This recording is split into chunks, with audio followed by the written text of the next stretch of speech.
बंद। मैंने फिर आंखें उठाई और क्या देखा कि दो पहाड़ों के बीच से 4 रथ चले आते हैं और वे पहाड़ पीतल के हैं। तो पहले रथ में लाल घोड़े और दूसरे रथ में काले, तीसरे रथ में श्वेत और चौथे रथ में चितकबरे और बादामी घोड़े हैं।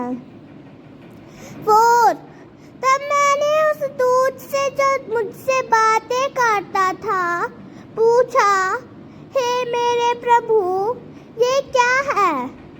5 दूत ने मुझसे कहा, ये आकाश के चारों वायु हैं जो सारी पृथ्वी के प्रभु के पास उपस्थित रहते हैं, परंतु अब निकल आए हैं। 6 जिस रथ में काले घोड़े हैं वह उत्तर देश।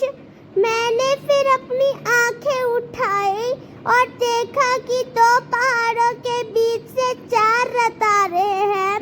ये पहाड़ पीतल के बने हुए हैं। पहले रथ में लाल घोड़े थे, दूसरे रथ में काले, तीसरे में सफेद और चौथे रथ में चितकबरे, धब्बेदार और बादामी घोड़े थे।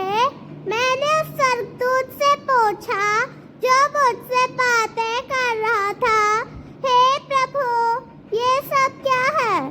स्वर्गदूत ने उत्तर दिया, ये आकाश के चारों दिशाओं की हवाएं, शक्तियाँ या दूत है जो संसार के प्रभु के सामने खड़ी रहती है और अब वे पृथ्वी के चारों ओर भेजी जा रही है।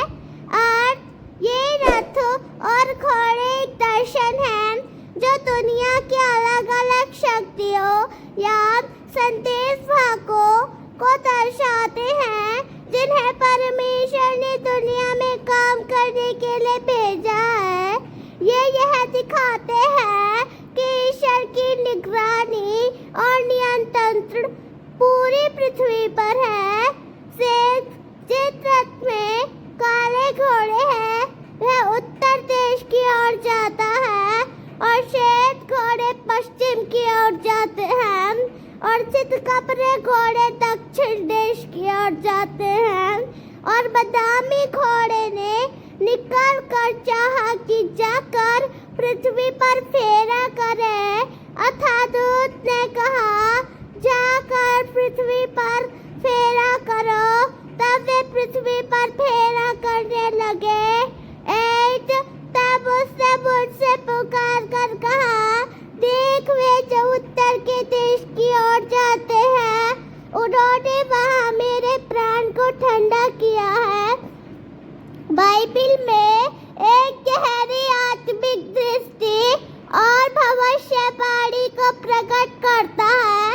इसमें 4 रथ और घोड़ों का वर्णन है जो विभिन्न दिशाओं की ओर जा रहे हैं। हर रंग का घोड़ा अलग दिशा का प्रतीक है। आत्मिक संदेश, यह दृश्य परमेश्वर की सार्वभौमिक उपस्थिति इसके न्याय का प्रतीक है।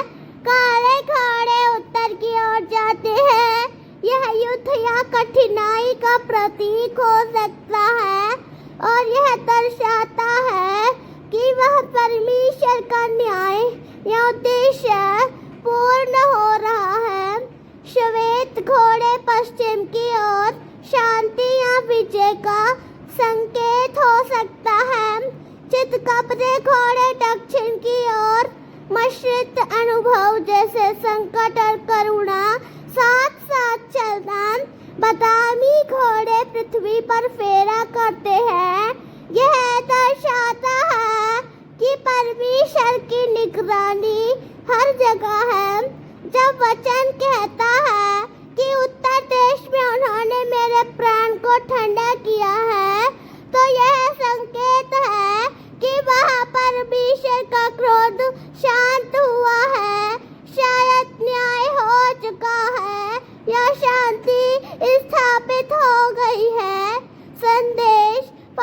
परमेश्वर की आत्मा पृथ्वी के कोने कोने में कार्यरत है।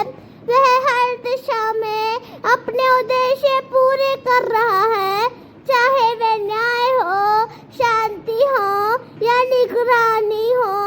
हमें भी उसके योजना में सहभागी होना है, सतर्क रहना है और उसके मार्गदर्शन में चलना है। यहोशू को ताज पहनाने की आज्ञा। 9 फिर यहोवा का यह वचन मेरे पास पहुंचा। 10 बधुआई के लोगों में से हेल्द, तोबिया और यदायाह से कुछ दे और उसी दिन तू सफन्याह के पुत्र योशिय्याह के घर में जा, जिसमें वे बाबेल से आकर उतरे हैं। उनके हाथ से सोना चांदी ले और मुकुट बनाकर उन्हें यहोशादक के पुत्र यहोशू महायाजक के सिर पर रख। 12 और उससे यह कह, सेनाओं का यहोवा यह कहता है, उस पुरुष को देख जिसका नाम साख है, वह अपने ही स्थान में उगकर यहोवा के मंदिर को बनाएगा। 13 वही यहोवा के मंदिर को बनाएगा और महिमा पाएगा और अपने सिंहासन पर विराजमान होकर प्रभुता करेगा। और उसके सिंहासन के पास एक याजक भी रहेगा और दोनों के बीच मेल की सम्मति होगी। जकरिया 6:9 से लेकर 13 तक जकरिया की एक महत्वपूर्ण दृष्टि है, जिसमें एक प्रतीकात्मक कार्य के द्वारा आने वाले मसीह के बारे में भविष्यवाणी दी जाती है। यह अंश गहराई से मसीहा शाख अर्थात अंकुर या शाखा की ओर संकेत करता है। परमेश्वर यहोवा ने जकरिया से कहा, उन लोगों से कुछ चांदी और सोना लो जो बधुआई यानी बंदी है या विदेश से लौटे होकर बाबेल से आए हैं, जैसे हेल्दे, तोबिया और यदायाह। यह चीजें लेकर उसी दिन योशिय्याह के घर आ जाओ और वहां से सोना चांदी लेकर एक मुकुट बनाओ। फिर यह मुकुट महायाजक यहोशू के सिर पर रखो और उससे कहो कि साख नाम का एक व्यक्ति आएगा। यह एक विशेष व्यक्ति होगा। यह मसीहा यानी यीशु का प्रतीक है।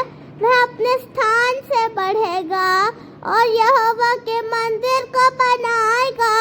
वह महिमा पाएगा और एक राजा की तरह सिंहासन पर बैठेगा और राज्य करेगा। उसके पास एक याजक पुजारी भी होगा और दोनों मिलकर शांति और मेल से काम करेंगे। मतलब यह भविष्यवाणी मसीहा यीशु के बारे में है। वह राजा और याजक दोनों होगा। वह मंदिर यानी परमेश्वर का कार्य बनाएगा और उसके राज्य में शांति और मेल होगा। मुकुट पहनाना इस बात का संकेत है कि वह राजा और याजक दोनों की भूमिका निभाएगा। 14 जो मुकुट बनाए गए हैं वे हेलेम, तोबिया, यदायाह और हेन जो सफन्याह का पुत्र है को दिए जाएंगे। ये मुकुट यहोवा के मंदिर में रखे जाएंगे ताकि लोग उन्हें देखकर याद रखें कि ये लोग खास काम के लिए आए थे।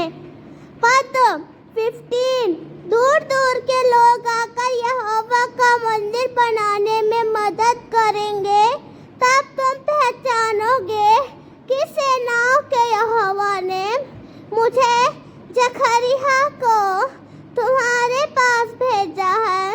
लेकिन यह सब कुछ तभी होगा जब तुम मन लगाकर यहोवा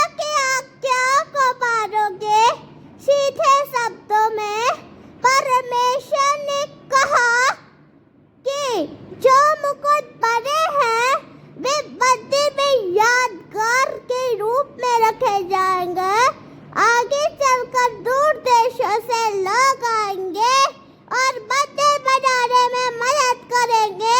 इससे साबित होगा कि यह संदेश परमेश्वर की ओर से है। लेकिन ये सब तभी होगा तब तुम पूरी लगन से उसकी आज्ञाएं मानोगे। आमीन। अगर आपको यह वीडियो पसंद आया तो आप इस वीडियो को लाइक करें, चैनल को सब्सक्राइब करें, कमेंट में हमें जरूर थैंक यू।